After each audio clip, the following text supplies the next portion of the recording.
Всем привет, с вами МШ, я нахожусь в Польше, недалеко от города Гдыня. Замечательное название, Гдыня. И сегодня у нас будет, наверное, самое мокрое видео из всех, которые возможны. Сейчас рекламку коротенькую прогоним и продолжим. Смарт-часы Garmin Fenix 3. Возможно, вы их уже видели на ком-то в спортклубе или офисе. Garmin Fenix 3 созданы для тренировок на улице, в зале, на велосипеде, для бега, плавания и, конечно, туризма. Модель Fenix 3 HR со встроенным пульсометром. Выбирая современные смарт-часы, выбирайте Garmin Fenix 3. Кстати, сам юзаю, клевая. Дело в том, что при планировании своей поездки я накидал на карту некоторое количество точек, которые хотелось бы посетить. Одной из этих точек является немецкая испытательная торпедная база, которая располагается в Балтийском море, недалеко от берега. Ну, там буквально метров 400 где-то, но тем не менее до нее нужно плыть. У меня уже было подобного плана видео, связанное с океанографической лабораторией.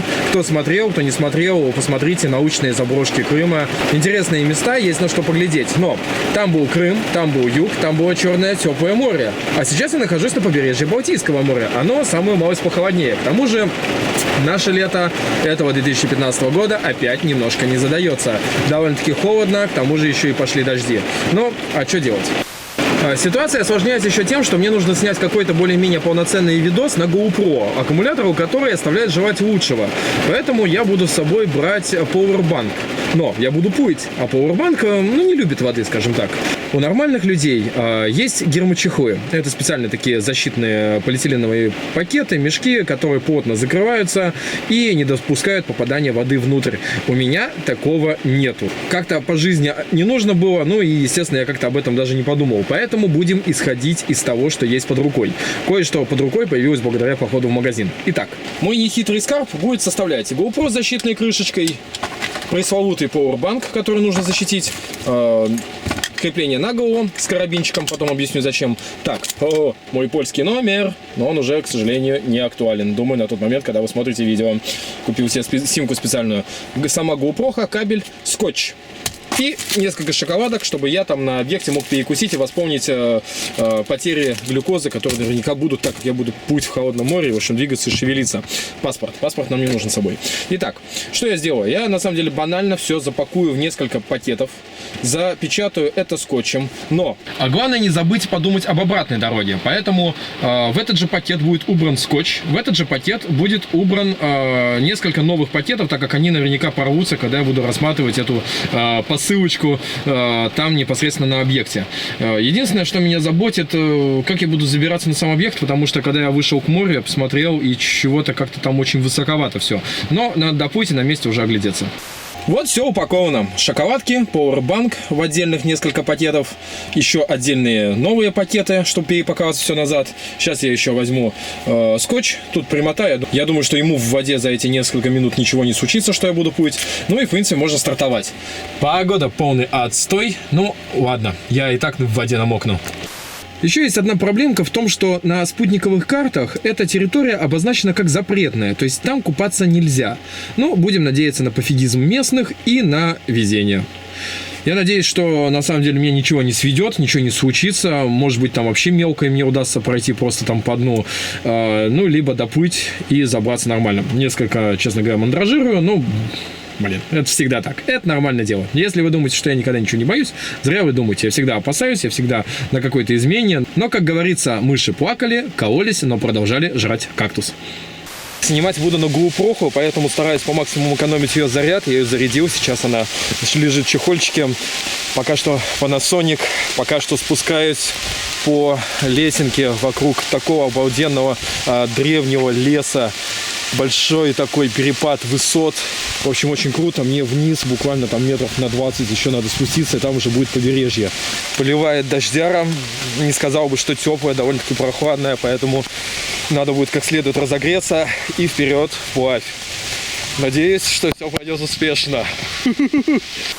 Ну а вот среди песка и цветущего шиповника там поодаль показался наш объект, который сегодня постараемся посетить. Солнышка не хватает, скажем так, причем очень сильно. Как стало известно из последних комментариев, я тут незадолго перед началом съемки этого видео сделал пост ВКонтакте, данная территория, в принципе, не охраняется, но это и видно, потому как я вполне спокойно сюда попал, здесь довольно-таки даже благоустроено, то есть на заднем плане там урночки виднеются, даже кто-то там под зонтиком прогуливается, но если... цитирую, поймает береговая охрана, то будет штраф. Ну, понадеемся, что не поймает, потому что штрафы тут в Европе все какие-то небюджетные. Облака уходят, солнце вышло. Ура, ура, ура, ура. Нам туда. Теперь по опасностям, которые меня ждут. Первое. Собственно говоря, само холодное море может свести. О, радуга появилась. Второе. Вы видите остатки деревянного пирса, моста, который шел к этому зданию. Поэтому под водой могут находиться различные деревяшки, железяки, об которые можно не равен час порезать пузо, порвать в худшем случае. Поэтому здесь тоже надо будет соблюдать некую осторожность. Третья опасность – это сама береговая охрана. Без понятия, где она здесь ходит. Наверняка она меня будет ждать здесь, а может быть там на катере где-то подплывет. Я вообще без понятия, как они тут делают. Поэтому ничего такого, скажем так, расслабляющего нету, но манит туда, просто манит. По большому счету от здания это скелет один остался, но фишка в добраться и фишка в там побывать. Все-таки комплекс был открыт в 1942 году, проработал до 1945, то есть Вторая мировая война, и это история. Побывать там, где она вершилась, ну, всегда интересно. Немного попутал, до апреля 1944 года работал этот центр. О, я тут, кстати, без футболки, то с футболкой, да, снова сейчас одел, а то что-то поддубивать начал. Сейчас надо разминочку будет сделать. Краткая информация об этом объекте, пока мы находимся от него поодаль, и можно вот так вот издалека снять полностью объект целиком, не самым крупным планом.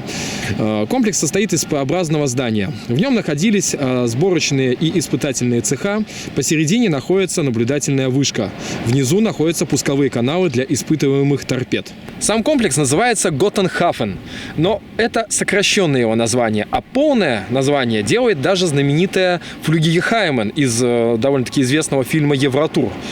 Я сейчас его прочту, немецкоговорящие мои подписчики, простите, пожалуйста, я и так картавый, а тут еще вот вся вот эта дичь. В общем, торпеда Воффенплац Готтенхафен Хексенгрунд. Во, жесть. Ну все, не будем терять времени, его и так мало. Я закапываю пакет с вещами, потому как мне вряд ли в заплыве пригодятся кеды, камера, на которую я снимаю, в общем, ключи от машины. Беру с собой только GoPro, пакет, который связал, и в путь. Пожелайте мне удачи. И тут полетело что-то страшное, блин. Я надеюсь, это не есть береговая охрана сама. Обалдеть. Еще и шумит-то так ядерно.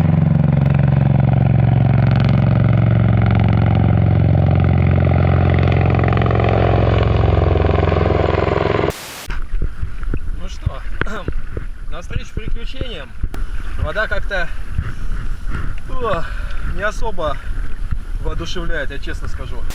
Ой, сказать, что мне холодно, это ничего не сказать. Вода здесь абсолютно не такая, как в Черном море. И поэтому, просто ух. Там уже на берегу что-то народ, смотри, собрался. И это что-то не особо радует. Ну да ладно. А пусть-то нам еще ого-го, на самом деле. Просто ого-го. А водица, ой, холодна.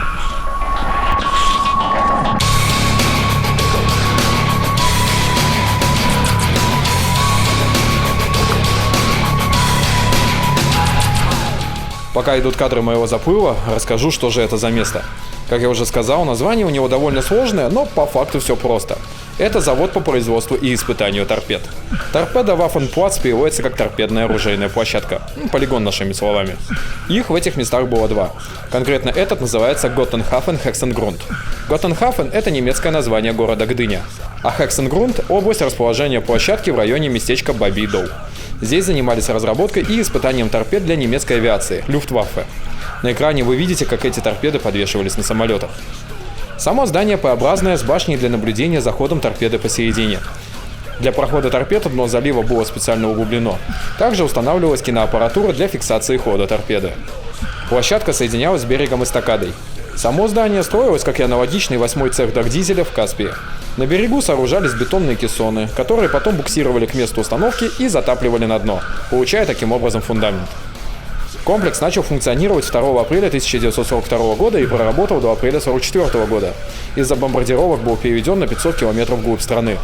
В 1945 году во время проведения операции «Ганнибал», масштабной эвакуации раненых и мирных жителей из Восточной Пруссии, объект служил перевалочным пунктом. Последние 3500 человек были эвакуированы в ночь с 4 на 5 мая 1945 года, за несколько часов до взятия советскими войсками порта Готтенхафен. А дальше эта пристрелочная станция была заброшена.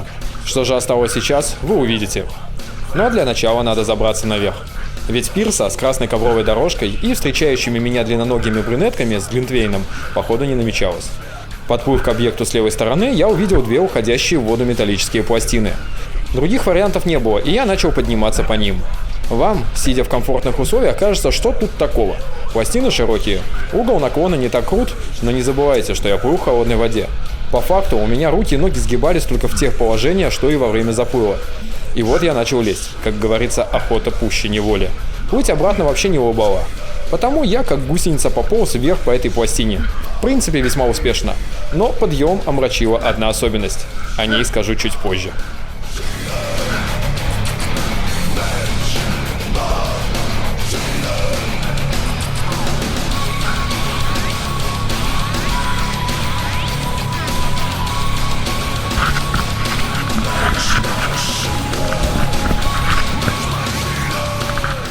Сделал. Жесть. Просто жесть.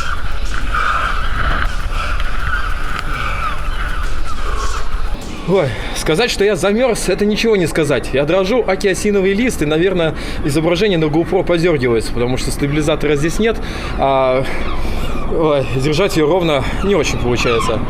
О, опять там странная штука сейчас полетит. Ладно, главное, чтобы не за мной. Ну так вот, это не самое, в принципе, страшное, этот холод. Еще тут проблема в том, что эта вся местность обжита чайками. А чайки, как известно, серут. И поэтому то, на чем я стою, я думаю, вы понимаете, на чем я стою. В чем я измазан? Я думаю, вы понимаете, в чем я измазан. Как говорится, на что только не пойдешь, чтобы куда-нибудь забраться. Бывают и такие моменты. Ничего страшного, проплыву обратно, отмоюсь. А теперь надо съесть шоколадку и немножечко осмотреть, пока солнце не зашло, что здесь находится. Кстати, пикник у нас самый что ни на есть польский. Какие-то польские вафельки будут. Ну и, как говорится, приятного аппетита. Блин, да как же я дрожу. О. Ну и, как говорится, приятного... Блин. Ну и, как говорится, приятного аппетита, чтобы аппетит был у вас приятный, несмотря ни на что. Даже если вы замерзли, находитесь по уши в тюрьме, и рядом с вами находится то ли какая-то натовская, то ли какая-то еще, или польская чисто войсковая часть, с которой взлетают непонятные штуки. В общем, няма-няма.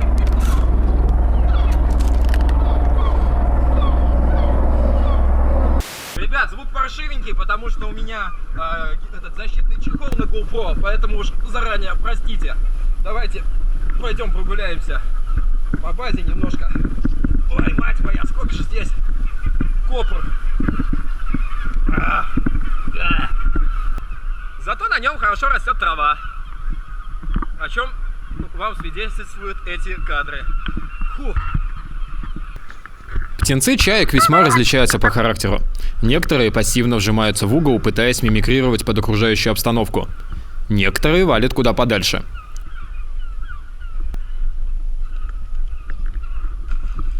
Кстати, для меня так и осталось загадкой, сможет ли этот птенец обратно взлететь. Впрочем, больно уж деловито он поплыл, думаю, не впервой. А еще один сделал в мою сторону то же, что и некоторые хейтерки в комментариях. Так и живем. Сами сборочные цеха и все остальное, естественно, уже за 70 лет не сохранилось. То есть, ну как сказать, не сохранилось. Виднеются лишь отдельные остатки стен и некоторых помещений. В помещениях никаких старых надписей не осталось. Само здание построено из бетонный скелет, и проемы заделаны кирпичом. находиться на открытой местности здесь немножечко стремновато, потому что некоторые особо упоротые чайки меня пытаются атаковать. И, скажем так, если я немножечко расслаблюсь, это может плачевно закончиться. Ё-моё, да тут птенцы. Вы посмотрите, я буквально чуть не наступил на пару птенцов. Я теперь понимаю, почему мамаша на меня расстраивается. Жесть. Просто жесть. Я еще никогда в таких условиях не снимал свои видосы. Когда с одной стороны дубак, с другой стороны тебя пытаются сверху приклевать. С третьей стороны ты боишься на кого-то наступить. Но что тут в каждом углу чайки. В каждом. Ладно, что еще? Вернемся к нашей истории немножко. Этот центр занимался испытанием, отработкой новых типов торпед и также проверкой работоспособности торпед со сроком службы. Таким образом, нарабатывалась практика, вводились в строй новые типы торпед. Комплекс, как я уже сказал, состоял из нескольких таких крыльев. Раз крыло, два крыла и за мной вот оно третье крыло. То есть они вместе образуют букву П. Здесь рядышком внизу находятся каналы.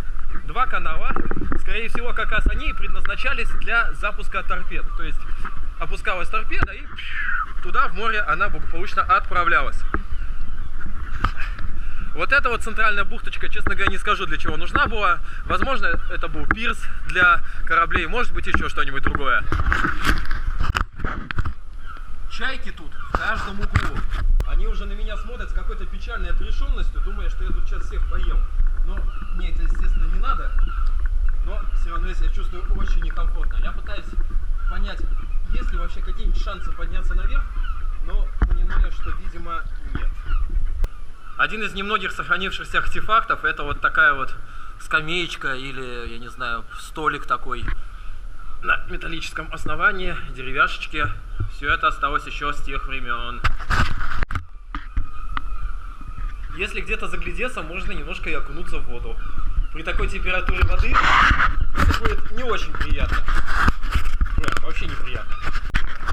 Что примечательно, на башне присутствует надпись, но сделанная явно с помощью альпинистской обвязки в 11 лет назад, в 2004 году. Я вот смотрю, что единственный вариант забраться — это только вот эта вот железная конструкция, которая явно упала откуда-то. Но даже забравшись на нее, я не дотягиваюсь до туда, доверху, что есть обидно. Надо быть немножко повыше. К тому же я там не увидел лестницы, так что оставлю эту затею. Зато вот еще такой моментик. Интересное такое зубчатое колесо. Довольно-таки массивное. Да, естественно, оно немножечко заклинило. Это, видимо, от подъемного опускного механизма для торпед, которые опускались туда, потом выходили вот в канал и уплывали в море. Ой. Блин. Кстати, еще одна опасность нахождения здесь, так как я нахожусь босиком. Тут энное количество костей, потому что здесь не только рождается жизнь, но и приходит смерть.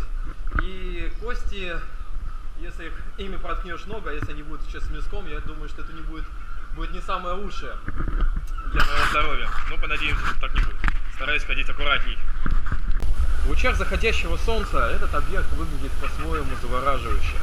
Я тут нашел веревку, блин, да, кто-то тут залез и опустил веревку, но у меня руки настолько вымерзли, что я, честно говоря, с нее срываюсь, даже несмотря на наличие узлов и даже то, что эти узлы немножечко усиливают.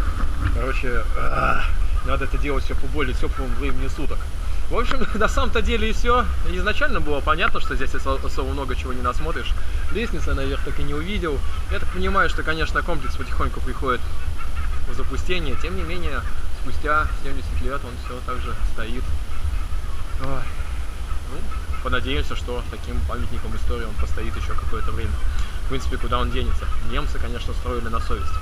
Я пойду сейчас паковаться, чтобы запаковать пауэрбанк, запаковать этот монопод, с которого снимаю, и поплыву, так как солнце скоро уйдет, и в темноте плыть по холодному морю, это уже будет не совсем айс. Точнее, будет совсем-то как раз айс, очень даже айс. Кое-что, кстати, еще из техники безопасности. Наблюдая за красотами окружающего пейзажа и поднимая голову вверх, закрывайте рот. Не надо его открывать от радости и удивления, а то может быть опасненько. Летают тут всякие, понимаешь ли. Почти запаковался и, упаковывая вещи в пакет, обнаружил такой маленький ништячок еще. Сейчас перекушу и в путь. Ну, только дозапакуюсь. И то, чему вас я стараюсь приучить по возможности, здесь, конечно, все засрано.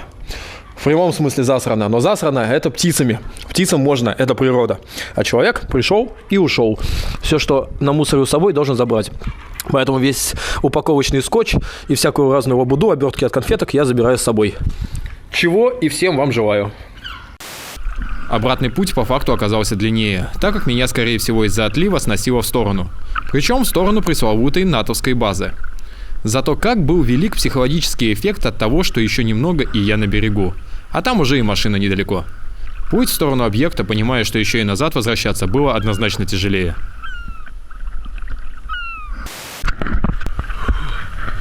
Все. Был. Ура. Я это сделал. Вообще огонь просто. Зараз, мне еще ветром снесло. Это вообще было что-то с чем-то. Все, теперь можно отогреваться в машину. Главное, чтобы вещи мои не сперли.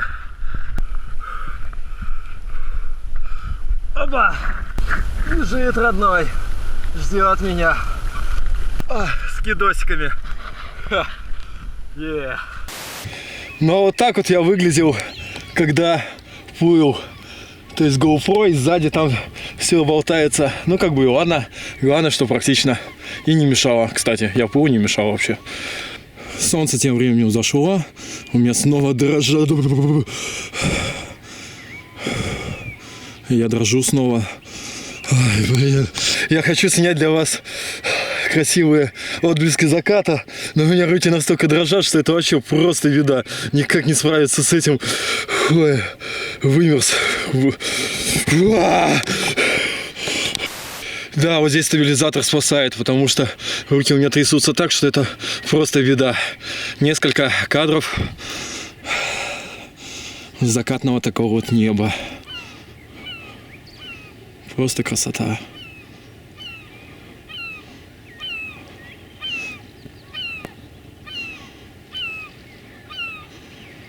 Я боюсь, что даже стабилизатор не помогает против трясучки, поэтому побегу в машину греться. Ну и вот я уже сижу в машине, отогревшийся, немножко перекусивший интересным таким черничным соком. В Польше, конечно, продаются такие вещи, которые, конечно, у нас не найдешь. И на этом я с вами прощаюсь. Я сейчас поеду в сторону границы с Германией. Там хочу посмотреть еще одно местечко. Надеюсь, по нему накопаю информацию, потому что все на немецком. Сейчас мне там будет переводить. Поэтому я с вами, как всегда, прощаюсь. До следующих видео. Если вам понравились мои приключения, то тогда расскажите о них друзьям. Может, кому-нибудь они еще понравятся. Лайк, подписка, естественно, тем, кто новенький на канале. С вами был МШ. Пока-пока.